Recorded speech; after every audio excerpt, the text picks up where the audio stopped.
आज की कहानी है, काश बेटी की विदाई के वक्त मैंने यह न कहा होता। ये क्या हाल बना रखा है बेटा, तुम इस घर की छोटी बहू हो, कोई नौकरानी नहीं हो। अपने आप को आईने में देखा है तुमने? वॉकर पर चलकर तुम सारे काम निपटा रही हो। विनय जी ने अचरज होकर बोला। पापा, अपने घर का काम करने से कोई नौकरानी नहीं हो जाता। मेरा ससुराल संयुक्त परिवार है। छोटी बहू होने के कारण ये मेरा दायित्व है कि मैं घर को संभाल कर रखूं। जब से पाँव में चोट लगी है तब से वैसे ही जेठानी जी और सासू माँ को मेरी मदद करनी पड़ती है। अब इस पाँव के दर्द को जाने में महीने लगेंगे। इसका मतलब यह नहीं कि मैं महीनों आराम करूं। चेतना ने अपने बिखरे बाल को संभालते हुए अपने दिल पर पत्थर रख अपने दर्द को छुपाने की असफल कोशिश करते हुए अपने पिता को समझाया। छोटी बहू का मतलब यह नहीं कि शाम के 4 बजे तुम खाना खाओ। अपने कपड़ों का भी ध्यान न रखो, यहाँ तक कि अपने स्वास्थ्य का भी ध्यान न रखो। मुझे तो समझ नहीं आ रहा कि ये मेरी बेटी है या कोई और है। विनय जी की आंखें सुर्ख लाल हो गई थी। शायद एक पिता या मर्द होने के नाते उन्होंने अपनी आंखों को सजल होने की इजाजत नहीं दी। तभी चेतना की सास आ गई। क्या बातें हो रही है बाप बेटी में? चेतना बहू, तू थोड़ा देर वाकर छोड़कर भी चल लिया कर। अपनी लापरवाही से गिर पड़ी हो बाथरूम में। तुम्हारे लापरवाही का खामियाजा हम भर रहे हैं। डॉक्टर ने भी कहा है ना तुझे कि थोड़ा थोड़ा चलना शुरू कर, पर तुम हो कि वाकर छोड़ने का नाम ही नहीं लेती। पता है समझी जी, इसकी जिम्मेदारी मैं और इसकी जेठानी उठाती हैं। अब आप समझाओ इसे कि कितना लापरवाह ना बने। चेतना की सास ने नाराजगी जाहिर की और वहाँ से चले गए। विनय जी अपनी मझली बेटी चेतना के ससुराल आए हुए थे। 2 साल पहले चेतना की शादी एक संपन्न परिवार में उन्होंने की थी। चेतना की बड़ी बहन का विवाह कुछ महीने में टूट गया था, इसलिए विनय जी ने चेतना का विवाह बहुत सोच समझकर और जांच परख कर किया था। चेतना के ससुराल वाले शहर के बेहद संपन्न और प्रतिष्ठित परिवारों में से एक थे। विवाह के बाद विनय जी भी चेतना की तरफ से निश्चित और उसकी खुशी के प्रति आश्वस्त हो गए। कुछ दिनों बाद अपनी तीसरी आखिरी बेटी के लिए वर की तलाश में जुट गए।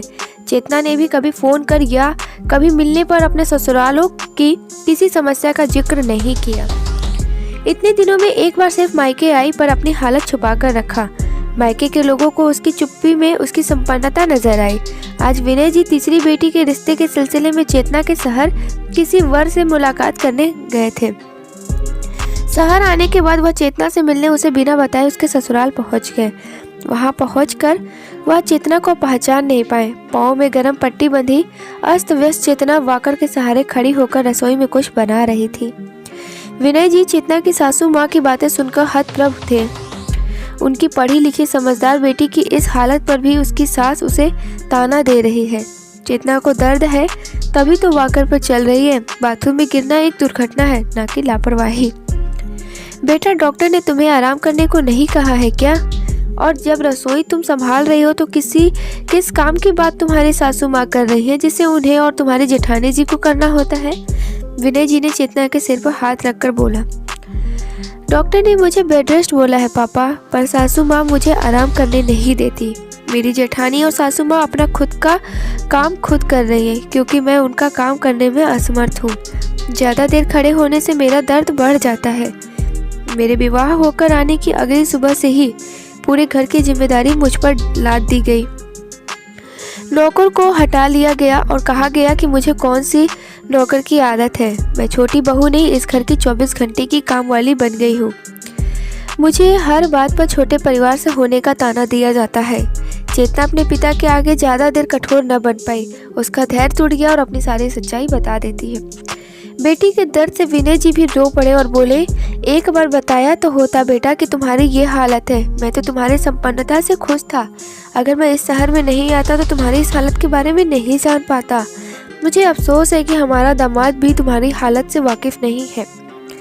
पापा, वह जानबूझकर अनाड़ी बने रहते हैं। फैमिली बिजनेस में मेरे ससुर और मेरे जेठ जी का ज़्यादा योगदान है। सारा कारोबार बना बनाया उन्हें मिला है, इसलिए वो सबों के हाथों की कठपुतली बने हैं और मेरी भी वही स्थिति बन रखी है। बेटा, घर का काम सभी को ख्याल रखना कोई बुरी बात नहीं है, लेकिन खुद बीमार होकर स्वस्थ व्यक्ति का ख्याल रखना और अपना ख्याल न रखना तो दब्बू पर है। इतनी बड़ी बात तूने हमें क्यों नहीं बताया? ये तो घरेलू हिंसा है, विनय जी ने दुख से कहा। पापा, दीदी के तलाक के बाद आपने उसके टूटे रिश्ते की वजह दीदी को बताया। उसकी हर बातों को आपने गलत ठहराया। आपने जानने की कोशिश नहीं की उसने जीजू से रिश्ता क्यों तोड़ा। जब मेरी शादी होने वाली थी तो मुझे भी अपनी और माँ ने सिर्फ रिश्तों को निभाने का ज्ञान दिया। कभी यह नहीं बताया कि मुझे गलत के खिलाफ आवाज़ उठानी चाहिए। मुझे अभी भी याद है कि विदाई के वक्त भी आपने यही कहा था कि तेरा घर बसना चाहिए, तेरी दीदी की तरह तू वापस नहीं आना, वरना तेरा पापा यह सदमा बर्दाश्त नहीं कर पाएगा। मैंने भी अपनी ज़िंदगी के दुखों को अपनी किस्मत मान लिया, चेतना ने दबी आवाज़ में विनय जी को गले लगाकर कहा। विनय जी ग्लानि और पश्चाताप से पिघल गए। उन्होंने अफसोस लगा, काश वो अपनी बेटी को सही गलत चुनने की शिक्षा दी होती। काश वो अपनी बड़ी बेटी की तलाक की वजह अपनी बेटी को ना मानते हुए काश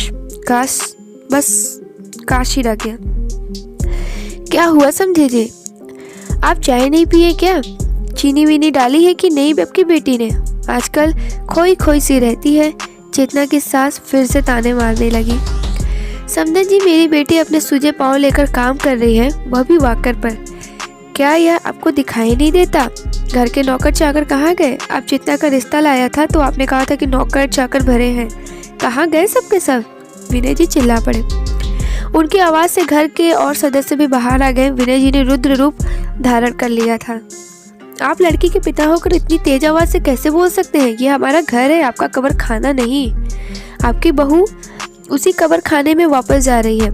मुझे आज इसकी हालत का पता लगा। आप लोगों की मानवता कहाँ चली गई?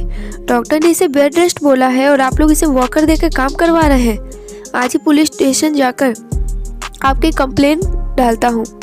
अपनी बेटी को अपने साथ ले जा रहा हूँ, यह बोलकर विनय जी ने चेतना का हाथ पकड़ा और धीरे धीरे उसे लेकर दरवाजे से निकल गए। चेतना की जेठानी को ठंड में पसीना आ रहा था। उसके जेठ जल्दी जल्दी शहर के आईजी को फ़ोन मिला रहे थे। सासू माँ भी भाग कर भगवान के कमरे में जाकर बैठ गई थी और माफ़ी की गुहार कर रही थी। चेतना के पिता के इस रूप को उन्होंने कल्पना भी नहीं की थी। आने वाले खतरे की घंटी से पूरा परिवार थरथरा रहा था और सोच रहा था कि काश उन्होंने चेतना के साथ ऐसा व्यवहार नहीं किया होता, क्योंकि गलती करने वालों को भी यह पता होता है कि उसका यह काम गलत है, परंतु एहसास तभी होता है जब कोई उसकी गलती का एहसास उसे करवाता है। दोस्तों, अपनी नाजुक सी बेटियों को गृहस्थी बसाने की शिक्षा के साथ उसे सही गलत समझाने की कला भी सिखानी चाहिए। ये कोमल कली कहीं तूफान में थपेड़ों को अपना भाग्य न मान ले। बेटियों को विवाह उपरांत पराया न करे, बल्कि उन्हें पहले से भी ज़्यादा अपनापन दे, ताकि वह अपने दुख दर्द को आपको बेहिचक बताए। बेटियों के ससुराल में ज़रूरत से ज़्यादा दखल अंदाजी सही नहीं है, पर ज़रूरत से ज़्यादा उसका ससुराल पर भरोसा भी सही नहीं है। ये स्टोरी आपको कैसी लगी? अगर अच्छी लगी तो प्लीज़ वीडियो को लाइक करिएगा, शेयर करिएगा, और अगर आप मेरे चैनल पे नए हैं तो मेरे चैनल को सब्सक्राइब ज़रूर करिएगा। तो चलिए मिलते हैं ऐसे ही कुछ इंटरेस्टिंग वीडियो के साथ।